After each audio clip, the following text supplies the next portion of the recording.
Welcome to the Tech Egg. Don't get scrambled. Enjoy the video.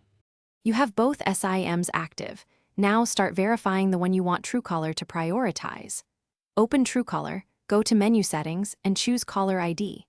Once done, tap Verify and select the SIM for the verification SMS or call. Make sure your chosen SIM has SMS or calling credit and mobile data if needed. This first step sets which number displays in searches and caller ID, so pick the number that represents you, and proceed to verification immediately. Once the first number is verified, you can add the second by returning to Settings Account Manage Numbers. Tap Add Number and select the second SIM when Truecaller asks for the verification method. If SMS verification fails, switch to the Call Me option. Make sure call forwarding or DND won't block the incoming call.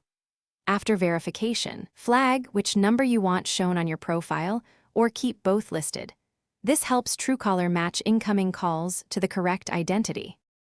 Finalize by choosing which number appears as your primary caller ID and adjust profile sharing and privacy settings. Once done, test by calling another phone to confirm the displayed number. If verification or display fails, try toggling airplane mode, reinserting the SIM, or restarting the phone. These simple steps fix network or SIM registration issues. If problems persist, clear Truecaller cache or reinstall the app. Then re-grant permissions. This resolves most stuck Thanks for watching. Consider subscribing if I helped unscramble your problems.